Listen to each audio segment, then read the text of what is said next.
Estelle Lefébure, c'est vous qui avez écrit Vivre au rythme de son cœur? Oui. J'ai essayé. J'ai essayé de me maquiller, genre au rythme de mon cœur. Et du coup, c'est vachement difficile avec le mascara, hein? C'est sûr. J'ai aussi essayé de répondre au téléphone au rythme de mon cœur, mais je raccroche automatiquement, donc c'est inutile. Docteur Simès? Oui? Estelle est là, hein, et j'avais raison. Vivre au rythme de son cœur, c'est seulement une image. Ah, d'accord, vous rassurez. Vous pouvez y aller.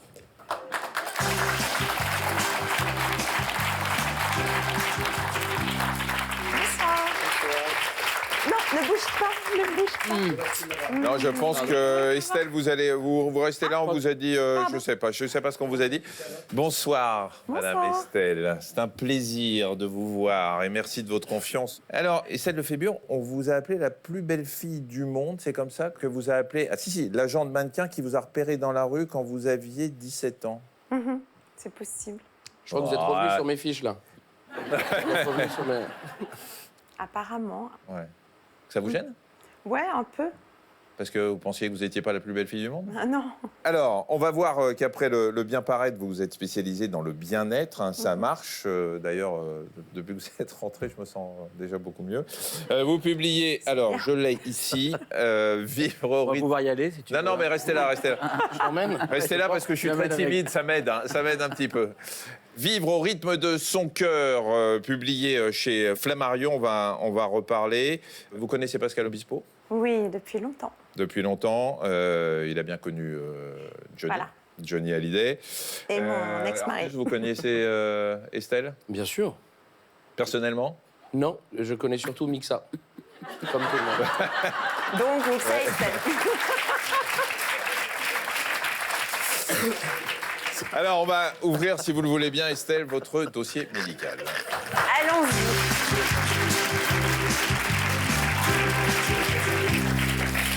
Alors, votre nom, Estelle Lefébure. Je pense que vous savez que Lefébure, c'est le dérivé d'un nom de métier exercé par les forgerons. Vous saviez ça? Votre père, fils d'ouvrier, qui a dirigé une grosse entreprise de boulons. Oui.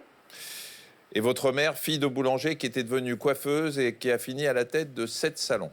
Oui. Une belle réussite dans la famille. Oui. Profession, je mets quoi maintenant?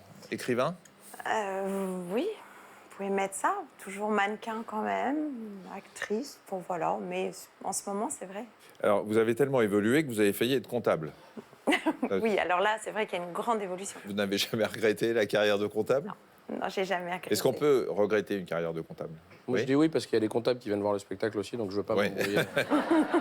Alors, date et lieu de naissance, 11 mai 66. Vous êtes né à Rouen et vous étiez surnommé de Normandie Girl Oui. dans le milieu. Vous imaginez bien qu'aux États-Unis, on connaît la Normandie. Donc, c'était certainement une des meilleures régions qui connaissait de la France. Ah, bateau. Et donc, forcément, c'était de Normandy Girl. Vous dites que vous n'avez pas peur de vieillir parce que vieillir, c'est grandir. Ça vous touche pas du tout, le fait de prendre des années? Ou vous dites ça parce que, en plus, avec les bouquins que vous faites, vous prouvez qu'effectivement, on peut vieillir en forme? C'est une philosophie. Je pense si on a peur de vieillir, on va être très, très mal, quoi. J'ai l'impression qu'on va vieillir 2 fois plus vite. Donc, non, il faut rester jeune dans sa tête. Mais après, au-delà, l'apparence, c'est l'apparence qui ne me fait pas peur. Ça ne me fait pas peur du tout. Pour améliorer son bien-être, vous proposez de se connecter à la nature et vous recommandez, je vais parler de sylvothérapie pour éviter d'utiliser le terme anglais. Le terme anglais, c'est tree hugging. Tree hugging, oui. C'est-à-dire embrasser les arbres. Ils ont du pot, hein. Et, pardon. Ouais, pas tous, hein. Parce qu'il y en a qui ont Francis là. Non, c'est-à-dire quand je dis se reconnecter à la nature, oui, je pense que c'est très important. Je crois qu'on s'est un petit peu éloigné de la nature. Et on fait partie de la nature. Donc, il y a un moment, si on ne se reconnecte pas, on va perdre tout ce qu'elle nous offre, tout ce qu'on peut apprendre de la nature. Et voilà, je crois que c'est important. Enfin, après, moi, je suis une personne qui a vécu vraiment toute mon enfance en Normandie, près de la nature, et j'en ai besoin. Mais vous embrassiez pas les arbres à l'époque? Non, c'était pas la mode. J'allais beaucoup en forêt, je me promenais en forêt avec ma maman, mais je n'embrassais pas encore les arbres. C'était une pratique qui est née au Japon, hein. La sylvothérapie, en fait, l'idée, ça consiste à... L'énergie de l'arbre. Voilà. Il y a beaucoup de gens qui font ça, hein, de la sylvothérapie. De plus en plus, en tout cas. Et moi, je l'ai testé. J'ai même testé avec une amie et ça faisait baisser la fréquence cardiaque. Votre livre est consacré au cœur, au rythme de son cœur, et ça a fait baisser les pulsations, le nombre de pulsations. C'était assez étonnant. Je ne peux pas vous dire que j'étais pas un peu sceptique au départ. Hein. Forcément, en tant que médecin, je me disais, mais qu'est-ce qu'on nous fait là? Et ben, ça a fait baisser le rythme cardiaque. Parce qu'on est bien, on est zen. Alors, je ne sais pas si l'énergie... Ça pèse, en fait. Voilà, on s'apaise. On écoute un peu plus, justement, le rythme de son cœur. Et puis, c'est quelque chose, normalement, de silencieux. Donc, forcément, il y a un moment d'apaisement général. Donc, voilà. Ah ouais, c'était pas mal. Faut faire gaffe, hein, parce qu'il y a certains arbres avec des chenilles, des trucs comme ça. Faut pas faire ça n'importe comment. Il y a des mousses urticantes. Non, mais c'est vrai, en plus. Ah, c'est vrai, bien sûr que c'est vrai. Oui, tout à fait. Alors, Estelle, comme l'a très joliment écrit le journal Libération, vous avez été une mannequin cotée, étoile, plus photographiée que défilante, 1m75 oblige. C'est vrai qu'on vous a empêché de faire certains podiums à cause de votre taille? Oui, certainement. Je pense que 1m75 n'est pas très grand pour un mannequin. C'est une taille moyenne. Et voilà, j'ai déjà entendu, oh, non, elle n'est pas assez grande. Je peux vous demander votre poids ou pas? Oui, 63. 63 kilos pour 1m75. Je crois qu'on Ça va? frise la perfection. Merci. Ah bon, je vous en prie. Un jour, vous avez déclaré que pour avoir ce corps, vous travaillez dur. Ça veut dire quoi? Ça veut dire que si vous ne faisiez pas les efforts que vous faites, vous ne seriez pas tel que vous êtes aujourd'hui? Et c'est quoi ces efforts? J'ai l'impression que j'en fais moins. C'est très bizarre, paradoxalement. Je pense que plus jeune, j'en ai fait beaucoup plus parce que j'avais certains complexes aussi et donc qui étaient certainement simplement dans ma tête. Hein, mais voilà. Et je m'acharnais à faire des mini-régimes, c'est-à-dire par rapport au travail que j'avais à faire, si c'était des séances de maillot ou voilà, des voyages, il fallait faire un petit peu plus attention. Et je pense qu'en fait, j'ai découvert que lorsqu'on s'accepte et lorsque dans sa tête, on se sent déjà mieux, on a moins de travail à faire, je trouve, dans son corps, physiquement. Qu'est-ce que vous autorisez comme écart? Je suis de nature gourmande. Donc, en vraie normande, je vais manger des plats qui ne sont pas forcément très diététiques.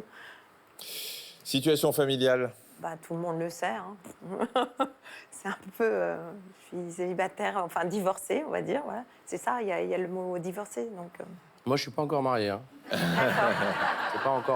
pas encore fait, quoi. Vous avez 3 enfants? 3. 2 filles avec David Hallyday. Ilona, née en 1995, Emma en 97, et un fils, Giuliano, né en 2010. Oui. Alors, votre fille, Ilona, on la voit sur les podiums. Et Emma, c'est l'égérie de la même marque de cosmétiques que vous, qui est comédienne Exactement. aussi. Oui. C'est quoi? C'est génétique d'être top modèle ou quoi? Non, après, moi, j'ai poussé personne, hein, surtout pas, surtout pas. Mais en même temps, je pouvais pas non plus leur interdire. Ah, puis c'est pas de votre faute si elles sont belles, hein. En plus. Bon, entre leur père et moi, voilà. Ouais, c'est pas mal, hein, le mix, on peut pas dire. Un joli bébé. Elles sont pas mal tombées. D'ailleurs, David Hallyday, il a un peu de mal avec les photos de mode de votre fille, apparemment. Parce qu'il a même dit, sans déconner, ça fait super bizarre, c'est mon bébé, qu'est-ce qu'elle fout là? Il était pas d'accord ou quoi? Ah, au début, je pense qu'il avait un petit peu peur. Je pense que oui, ça ne devait pas forcément le rassurer, mais... Vous disiez, juste pour revenir un peu sur le mannequinat, que le plus dur, c'était la solitude. Oui. On a du mal, quand on n'est pas dans ce boulot, à imaginer qu'une belle femme comme vous et comme les mannequins puisse être solitaire comme ça, souffrir de la solitude. C'est un métier, c'est une partie du métier où on connaît peu, enfin voilà, on n'en parle pas beaucoup, mais c'est un métier où on est souvent toute seule. On attend, on est dans l'hôtel, on est toute seule. Et puis après, même sur le shooting, je veux dire, c'est pas parce que vous allez faire un shooting avec 10 personnes autour que vous vous sentez pas seule. Vous vous inquiétez pour votre fille? Alors, je m'inquiète pas parce que Ilona n'a pas simplement ce métier en tête. C'est aussi une artiste. Elle peint, elle dessine. Elle a envie de faire plein de choses. Elle fait des très belles photos. Et j'ai envie qu'elle exploite un petit peu tous ses talents et non pas simplement rester mannequin. Je crois qu'elle a encore beaucoup plus. à faire. Mais quand elle fait du mannequinat, même si elle fait d'autres métiers, elle souffre aussi de cette solitude. Elle vous en a parlé. Elle trouve que c'est Oui, c'est vrai que difficile. enfin, voilà, c'est pas toujours facile. Vous voyagez seul, on vous attend là, vous faites vite les photos, vous repartez tout seul. Enfin, voilà, c'est une partie qui est pas top. Puis après, il y a tout le reste aussi, ce côté où on vous dévisage, on regarde. Et ça donne de la distance. Enfin, je trouve ça horrible comme métier. C'est très difficile à vivre. Le regard des gens, en plus les, Non, les- c'est tout- en plus les toute filles cette autour. perfection de Les- toujours, soi-disant, être parfaite. Mais puis les filles autour, elles sont mauvaises. Oui. Voilà, c'est ça. Généralement pas les meilleures Voilà, copines. c'est ça, c'est difficile. Moi, en étant ancien mannequin, tu vois. Oui, oui, justement, j'allais vous. Non, mais parce que je parle un peu avec. Ouais, moi aussi, oui, moi vous aussi. en parlez comme une certaine avec une Moi, je certaine suis- expérience. Vous aussi, pareil. Ouais, je suis mannequin au salon de l'agriculture, moi. C'est tout ce que j'affiche chaque année. Et l'image, Estelle, l'image qu'on a du mannequinat avec ces anorexiques, cette obsession du pas manger de calories, vous avez vécu ça ou vous... J'étais obligée de me serrer, moi, quand même, de faire attention. Parce qu'au moindre kilo en trop, enfin, encore une fois, c'est pour certaines personnes. C'est peut-être pas pour soi, mais c'est pour certaines personnes. Oui, moi j'ai la chance de pas prendre, par exemple. Vous profitez pas, vous? Non. Non, ce qui est difficile, c'est... à mon époque, il y avait moins ce côté anorexique, je trouve. Chacune, on représentait, on avait sa personnalité et on respectait plus ou moins notre personnalité. Maintenant, je trouve qu'il y a un côté un peu stéréotype où toutes les filles se ressemblent beaucoup. Et il y a en effet un développement total de ce diktat de la maigreur.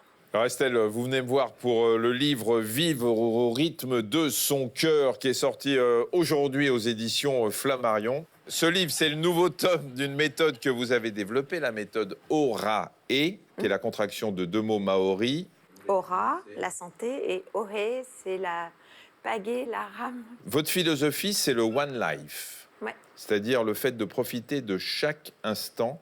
Quand vous dites dans votre livre qu'il faut vivre au rythme de son cœur, c'est quoi? Ça veut dire quoi concrètement? Écouter son cœur, s'écouter soi, c'est essayer de se connaître d'abord, de s'aimer.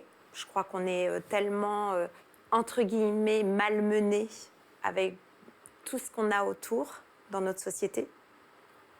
Malheureusement, on s'écoute de moins en moins. On va faire un petit mini quiz cœur pour tout le monde, vous allez voir. Votre dernier coup de cœur? Cette jupe. Je l'ai mal vu, moi, personnellement. Vous avez... Moi, c'est vous. Ouais. Je veux bien voir votre mère, d'abord. Elle est très bien, elle va vous adorer. Dernier coup de cœur, bah, comme c'est sa première interview, l'interview de ma femme, mon épouse. C'est vrai qu'elle était mignonne, elle était très naturelle, très spontanée. La dernière chose qui ait fait battre votre cœur? Un voyage au Kenya. Récemment? Oui, au mois de mai. Et je pense que bientôt, vous pourrez voir les images. Ce serait pas dans Rendez-vous en terre inconnue? Exactement. Exactement.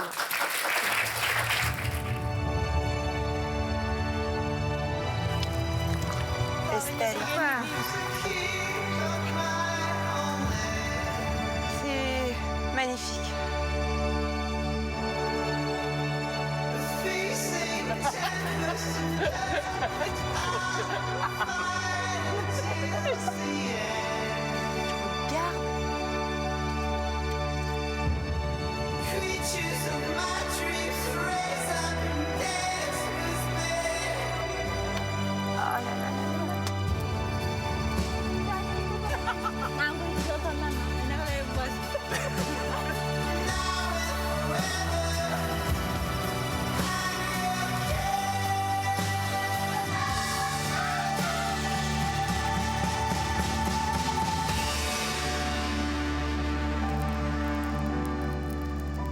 Je pensais pas que ça allait être si intense.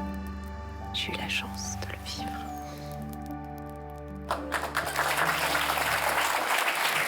Ça a bouleversé beaucoup de choses. C'est marrant, toutes les personnes qui partent dans cette émission reviennent complètement transformées. Hein. C'est quoi? C'est la rencontre? Vous avez rencontré qui? Alors, À Massaï? j'ai été dans un village Samburu à 2500 mètres d'altitude. Et j'ai été accueillie, alors bien sûr par tout un village, mais principalement par 3 femmes. Et je les appelle mes 3 femmes de cœur parce qu'elles ont bouleversé ma vie. Vraiment, j'ai changé beaucoup de choses. C'est vrai? Ah oui, oui. Vous avez changé quoi? J'ai fait un peu du nettoyage, par exemple, sur voyez que vous êtes de maniaque. mon entourage. Non, mais Vous avez nettoyé C'est- à j'ai des- la suite. Attendez, à la suite de ce voyage. En je ne pourrais pas dire ça. Non, mais c'est intéressant.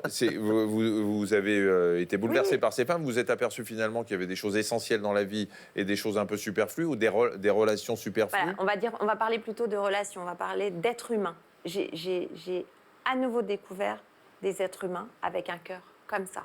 Alors qu'elles ne me connaissaient pas, je ne les connaissais pas. Et elles ont été 10 fois plus accueillantes que certaines personnes que je connais depuis des années. Et Ça, alors, c'est une vraie leçon. Et en rentrant, vous avez. Et sincèrement, elles n'avaient rien à y gagner. Je veux dire, c'était de l'échange. Et je pense que j'ai surtout découvert qu'on pouvait, et c'est pour ça que c'est important quand on parle du cœur, c'est pas que physiquement, c'est aussi, c'était vraiment un langage du cœur. On ne parlait pas la même langue. C'était difficile de communiquer. Les regards, ce qui traverse dans un regard, ça vient là aussi. Voilà, c'est le langage du cœur. C'était mes 3 fées.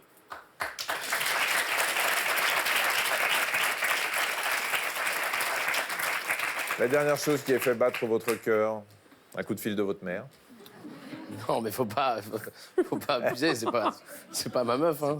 Non, non, je pense que c'est la dernière représentation, les rires dans la salle. Moi, c'est ce qui me... Je trouve ça génial de voir des gens qui n'ont rien à voir les uns avec les autres et qui se marrent des mêmes trucs. Pascal? J'ai fait monter mon camarade que j'ai ramassé sur la route, qui a perdu ses 2 membres. Et c'est vrai qu'il a perdu... donc je l'avais ramassé sur la route. C'est une histoire que j'ai racontée dans une chanson. Il a d'ailleurs fait un bouquin. Et c'est vrai que l'autre jour, il était là, il est venu. Et je voulais qu'il monte sur scène. Et c'était assez attendrissant. Parce qu'il y a beaucoup de gens qui achètent son bouquin, qui le découvrent, qui le rencontrent maintenant avec cette force qu'il a à vouloir vivre maintenant encore plus fort qu'avant, puisqu'il dit qu'il est plus heureux aujourd'hui que lorsqu'il avait son bras et sa jambe. Moi, ce genre de choses me bouleverse. Voilà. Je peux changer ma réponse, elles sont mieux les leurs. Quel cœur auriez-vous aimé prendre? Je suis désolée, je garde le mien. Non, mais celui de mon épouse me va très bien. Ouais. Vous, pareil? Non. Sa mère.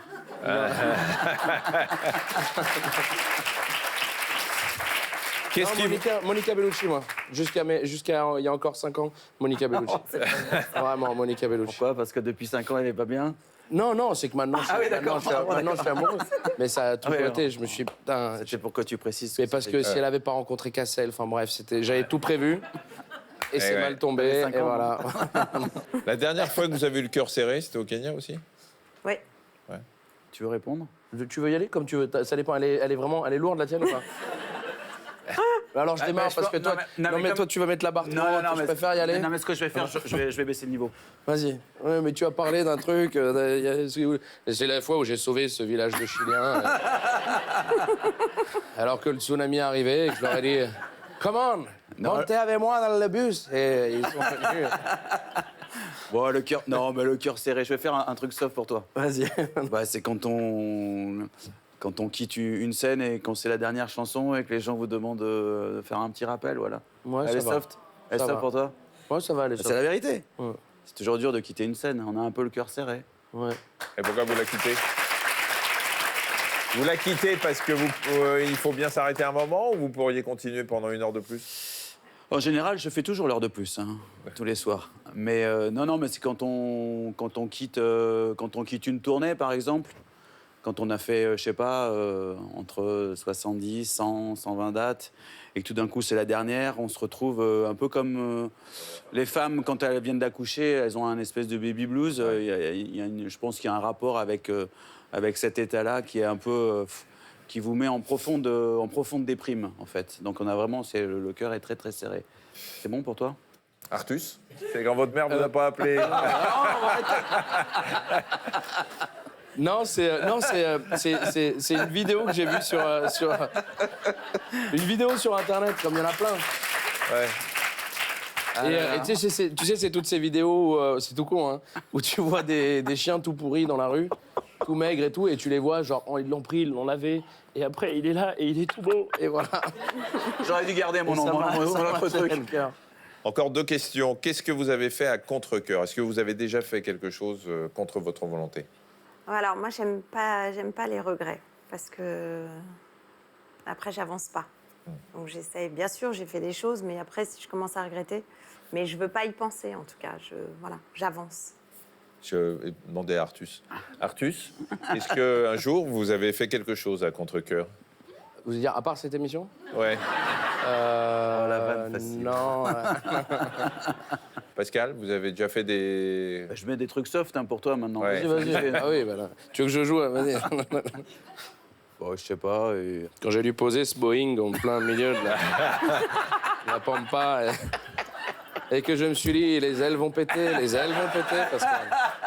Mais je l'ai posé.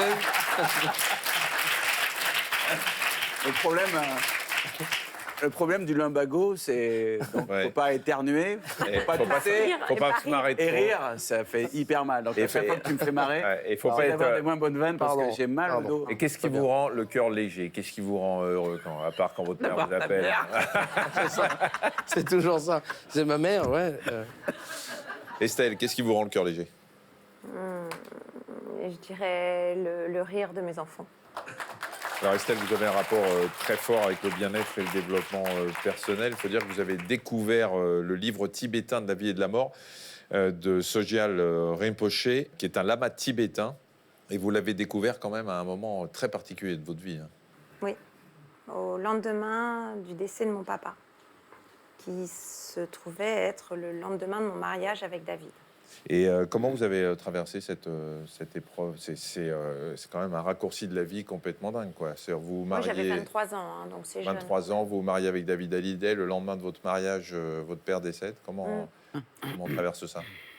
On va dire que c'est difficile.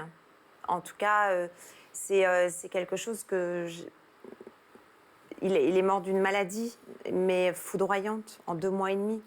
Donc, on ne peut pas se préparer à ce genre de choses, même en 2 mois et demi, et puis surtout à cet âge-là. On ne peut pas imaginer que ça peut vous arriver à cet âge-là. Donc, c'est difficile à accepter. Surtout qu'en même temps, j'ai quand même la plus belle chose qui m'arrive, c'est que je me marie avec l'homme que j'aime. Et donc, j'ai une espèce de balance entre la douleur, la souffrance et en même temps le bonheur. Donc voilà, c'est très compliqué. C'est pour ça qu'on m'a offert ce livre qui, je trouve, à cette époque, était quand même très compliqué à comprendre et à me dire, mais c'est quoi la relation, quoi. Mais après, je l'ai compris un peu plus tard. Alors vous dites qu'on n'est pas préparé à la mort, surtout quand elle survient... Surtout quand on vient enfin les Occidentaux. Hein. Oui, c'est ça, justement. Les Tibétains, eux, se préparent à la mort. Donc la mort est moins douloureuse pour eux. Ah, mais elle est acceptée parce qu'elle fait partie de la vie. Ouais, je sais que c'est un peu bizarre de C'est dire dans ça. le bouddhisme, ouais. Ouais. Mais justement, comme ils croient en la réincarnation, c'est sûr que pour eux, la mort, c'est pas quelque chose de nouveau dur. départ. Au contraire, on laisse partir les morts. Nous, on essaye de les retenir. Mais pourquoi? Parce que c'est très égoïste. On pense à nous. Il va nous manquer. Je veux dire, les pleurs, c'est parce qu'on ne va plus avoir cette relation. Mais les bouddhistes ne sont pas du tout comme ça. Donc, tous les livres que vous écrivez sur le bien-être, tout faire pour se sentir bien, c'est quoi? C'est une nécessité pour vous? Ouais, je pense. Parce que c'est vrai que certains ont pu se dire, bon, c'est Estelle Lefébure, elle va écrire un livre sur le bien-être, se mettre en paddle, je caricature, hein, se mettre debout sur un paddle ou faire du yoga sur le paddle. Pour vous, c'est quelque chose de nécessaire même pour votre vie et vous voulez en faire profiter les autres? Je pense que voilà, c'est une question de partage. J'ai en effet certaines expériences qui ont été difficiles. Parler du décès de mon papa, il y a le décès de ma maman aussi, très peu de temps après, donc ça fait beaucoup. Et je pense qu'au niveau du cœur, on en prend quand même pas mal, quoi. Donc on dit le cœur n'a pas de rides, mais il a des cicatrices. Vous connaissez Jean-Claude? Bien sûr. Il va bien? Il va bien maintenant parce que c'est un de mes anciens patients qui voulait faire médecine, il n'a pas pu et je lui avais promis donc d'assister à toutes mes consultations après sa mort, c'est ce qu'il fait. Et Jean-Claude, il n'a pas C'est chaud. de filtre et lui il pose des questions que je n'ose pas toujours poser. Et donc c'est la question de Jean-Claude.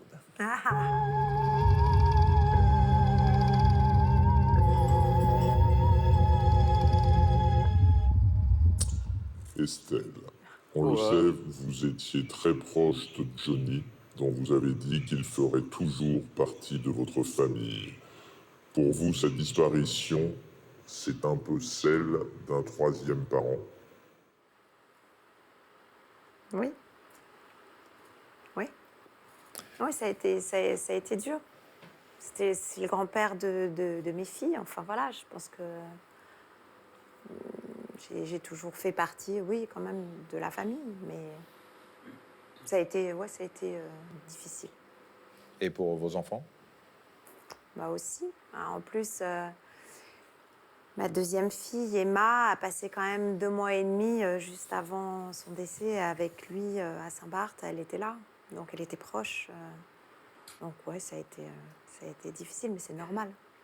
Vous étiez resté proche de Johnny malgré votre divorce et parce Mais que moi, je vos suis enfants- très proche de David aussi. On Ouais. est, voilà, je pense qu'on a pu garder une relation pour nos filles agréable, dans une belle entente. Et pour moi, voilà, c'était un tout. Pascal, vous avez écrit pour Johnny Ouais. et vos relations avec lui sur le. Bah, la fin de sa vie. comme vous disiez, c'est la perte d'un troisième père. Je pense que c'est un peu le cas de pas mal de gens, finalement. Moi, quand j'ai travaillé avec lui, ça a fait partie des gens qui m'ont construit aussi artistiquement, parce que c'est venu à un moment où tout se passait...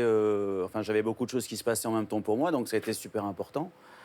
Après, au niveau de l'homme, on arrive tous à savoir maintenant qui il était.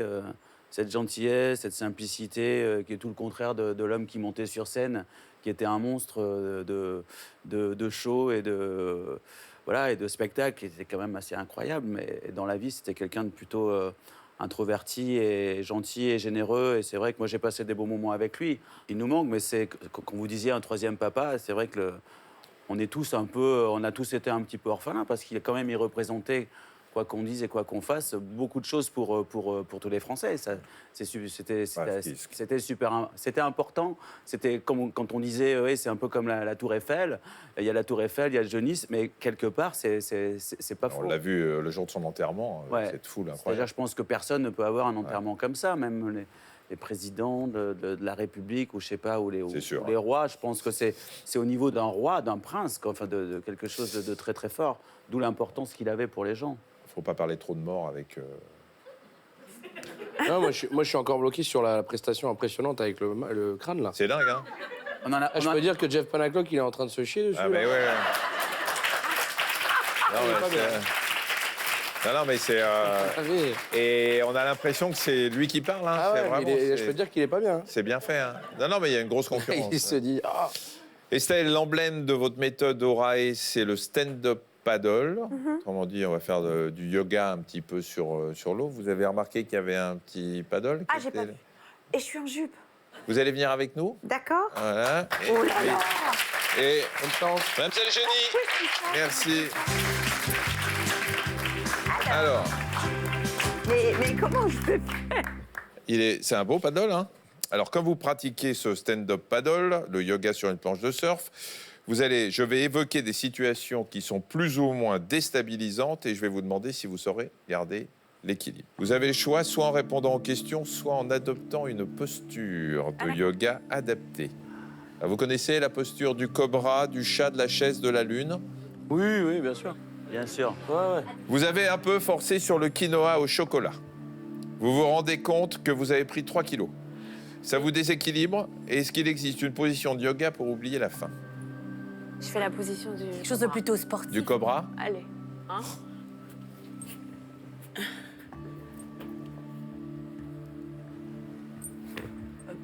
Ah, ça, il peut pas faire Obispo.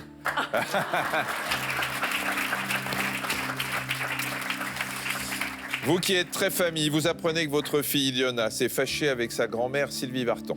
Ça vous déséquilibre. Quelle position va vous aider le plus à calmer sa colère?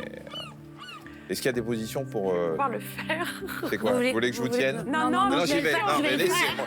Laissez-moi. Mais faire la position de l'arbre. Là, c'est l'arbre. Tu peux faire un câlin à l'arbre si tu veux. Non, je veux. La sylvothérapie. Ça, c'est l'arbre. Et ça, vous faites ça sur l'eau? Ça, c'est très difficile. Oui, impossible. sur l'eau. Déjà, avec 2 pieds, j'arrive pas, moi. Une marque prestigieuse vous demande d'être son égérie, mais à condition que vous fassiez quelques injections. Vous voyez ce que je veux dire? Ça vous déséquilibre ou vous refusez tout net? Je refuse. Je vais faire la position du guerrier. Ah, je peux pas. Je peux pas aller trop loin. À cause de la jupe? Oui. Non, ouais. Devient très, très- Il y a personne qui regarde. Hein. Non, regardez-y. Ça, c'est le guerrier. D'accord. Je vais essayer, mais normalement, on peut aller un peu plus loin. Vous apprenez qu'on dit de vous que vous êtes plus belle intérieurement qu'extérieurement. Ça vous va ou vous auriez préféré le contraire déjà? Non, ça me va. Plus belle à l'intérieur. Oui, ça me Oui, va. ça vous va. Et quelle position pour rester zen? Comme ça, vous allez pouvoir faire toutes les positions recommandées dans le bouquin.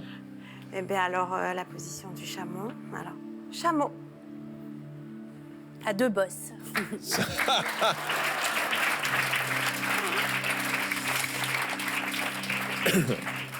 Je traîne trop avec vous, en fait. Bah ouais, Oh c'est là fou. là, mais les effets. Excusez-moi, hein, mais la prod, elle est dingue. Hein. Là, Ah je ouais, peux dire vous avez que vu, hein. Il y avait Jeff Malaclock, maintenant c'est James Cameron. Là, il est pas bien. Ah. Une amie vous demande de lui faire le bilan de sa société. Ça vous déséquilibre, parce que je rappelle que vous vouliez être comptable, ou vous vous souvenez de ce qu'on met dans les actifs ou les passifs?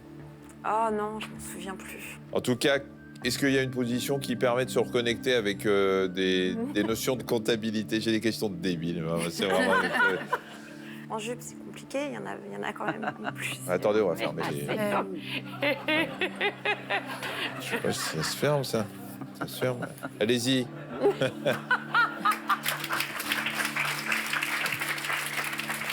Non, une dernière position. Le Oh là soleil là. levant, non? Comment vous dites au revoir en yoga? On commence comme ça. Voilà, après on descend et après moi je vais avoir du mal quoi à faire. Avec la jupe, je peux pas. Avec la jupe. Ah ouais, mais ça, c'est un problème de jupe, le yoga. Voilà. Bah, merci beaucoup. Alors, en tout cas, Ça va? vous avez l'air très équilibrée, Estelle. Hein. En tout cas, c'est la preuve que votre méthode fonctionne bien. Vous allez rester avec nous parce qu'on va vous donner une petite trousse, comme à tous nos Elle est invités. bien lourde, la vôtre. Depuis plusieurs années, vous donnez des conseils bien-être à tout le monde. Mais vous, qui vous en donne? Donc, moi, j'ai décidé de vous faire une trousse. Mais c'est pas une trousse bien-être, c'est une trousse mal-être. Pour vraiment quand vous avez des journées de merde. Parce que ça arrive, hein? Je vous ai mis du popcorn devant la télé avec beaucoup de beurre chaud, fondant, pour accompagner un bon magazine télé où vous allez pouvoir regarder une émission qui vous prend pas la tête. Hein. Et aussi, du pinard, pour vraiment... Quand la journée était de merde... Je l'ai dit, c'est très bon pour le cœur. Un verre. Alors, je rappelle qu'on boit avec modération. Ce sont un peu des conseils grosseurs que je vous ai donnés, mais bon... Je rappelle de rien. le livre d'Estelle Lefébure, Horace, Vivre au rythme de son cœur chez Flammarion. Messieurs, dames, pour terminer cette consultation, je vous demande d'être extrêmement sérieux. On ne joue plus. Ou plus aussi. On va jouer au jeu du docteur.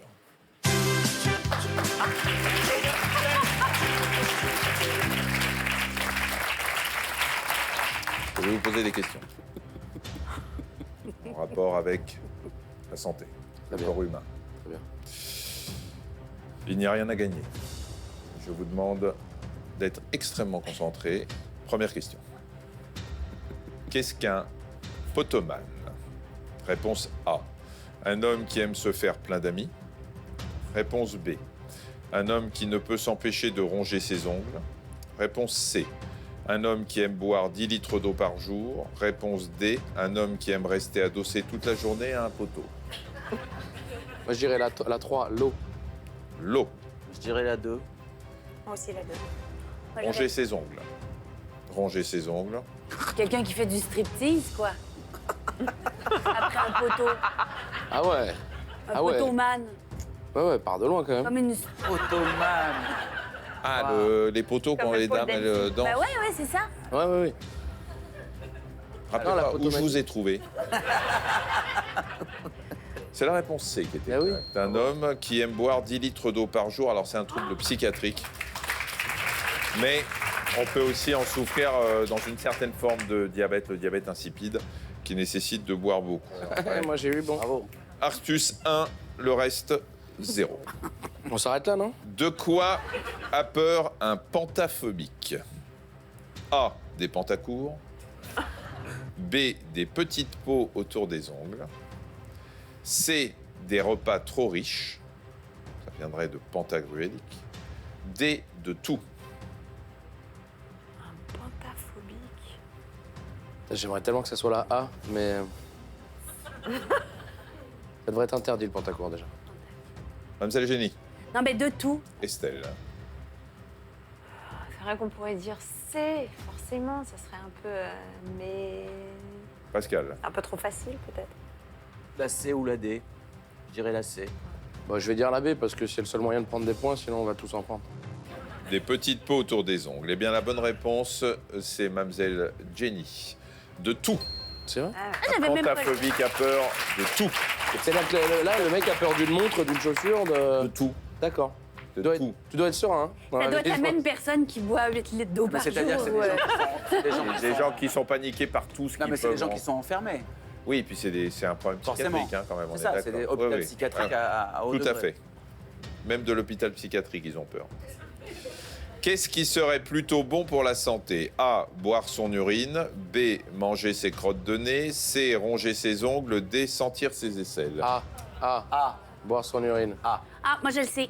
Ah non. Manger ses crottes de nez, ça immunise Oh, c'est contre les microbes.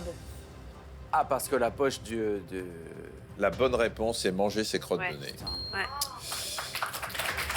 Pourtant, on boit son urine quand on est Non. Ah non, non, non. dans le ventre. Non, non. Non, non. Boire son urine, c'est une tendance dans certaines sectes. ou Non, non, mais certains- quand on est dans Ah le ouais. ventre, on boit bien son urine. Ça sert à rien? Non, oui, alors quand vous, oui, mais vous buvez une urine, mais avec le liquide amniotique. Donc on est d'accord, etc. oui, mais le- Non, mais l'urine est faite des déchets dont l'organisme Oui, ben, je vous veut remercie. se débarrasser. Merci. Voilà.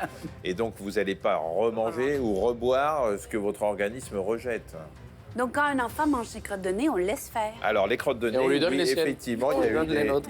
non, il faut pas laisser faire parce que c'est pas très socialement, ça se fait pas, mais Bon, c'est un maintenant, mélange vous savez, de mucus. socialement. Et il y a des études qui ont montré qu'effectivement, ça pouvait un peu stimuler le système immunitaire, mais si on peut s'en passer, c'est bien aussi. Qu'est-ce qui fait grandir? A. La soupe. B. Pardon. Se suspendre par les mains avec des poids aux chevilles, mais il faut avoir un chez-soi avec une bonne hauteur sous plafond. C. La somatotrophine. D. La grandotrophine. Allez, La C. somato. Le C. C. Somato. C. Somato. C. Somato. La soupe. Je veux vous donner des points. C'est gentil. C'est effectivement la somatotrophine qui est l'autre nom de l'hormone de croissance et qui est sécrétée par l'hypophyse, qui est une glande située au milieu du cerveau. Et nous allons terminer avec l'objet du jour. Je vais vous présenter cet objet qui a servi essentiellement au 19e siècle. Qu'est-ce que c'est? Qu'est-ce que c'est? Pour nettoyer le nez. Ouais, Non. j'aurais dit ça tout de suite. Alors, C'est effectivement quelque chose qu'on se met dans le nez. Vous voyez ici, si j'appuie, C'est mais l'ancêtre qu'est-ce du qu'on mettait stérine. dedans? alors c'est pour... oui, alors c'est sans doute pour injecter quelque chose pour soigner, de toute façon. De l'urine. Ce qui remplacerait le sérum Phi, là, ce qu'on fait pour les bébés. ou- Ça pourrait remplacer le sérum physiologique, mais c'était pas ça. Du soufre. Non, Du sang. Non, c'est pas du de la sang. cocaïne. Notamment, cocaïne La cocaïne. Ah non, c'est vrai? Ouais. Au 19e siècle, vous savez que Freud utilisait beaucoup la cocaïne. Après, il était revenu un peu sur tout ce qu'il avait dit. Mais on utilisait la cocaïne, et encore il n'y a pas très longtemps, mais sous une autre forme, pour anesthésier le nez avant de faire des actes, des petits actes chirurgicaux. Et puis, à l'époque, on pensait que la cocaïne permettait de guérir beaucoup de choses. Et je vais prendre ma fiche parce qu'on pensait guérir l'alcoolisme, les toxicomanies à la morphine, les dépressions nerveuses, les débilités. Vous savez qu'à l'époque, on parlait de débilité, les neurasthénies, les saignements de nez et l'impuissance. Vous étiez impuissant, vous faisiez mettre un petit peu de coke dans le nez. Et hop, après, Il y avait- c'était parti.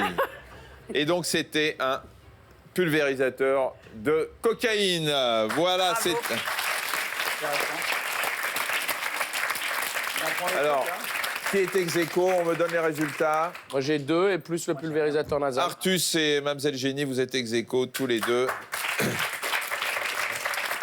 Je rappelle Pascal Obispo, l'album éponyme Obispo, et on vous retrouve sur la scène du Zénith de Paris les 22 et 23 novembre Et prochains. dans les Zéniths de France.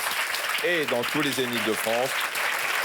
Artus, retour sur scène de votre pièce qui va être vue par votre maman. Duel à David et Jonathan à l'Apollo Théâtre de Paris du jeudi au samedi à 20h. Estelle Lefébure, Vivre au rythme de son cœur, qui est sorti aujourd'hui aux éditions Flammarion.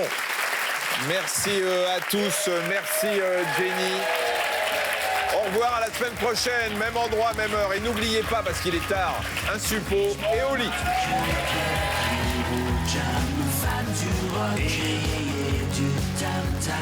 Tout en toc à Noël et Liam avant que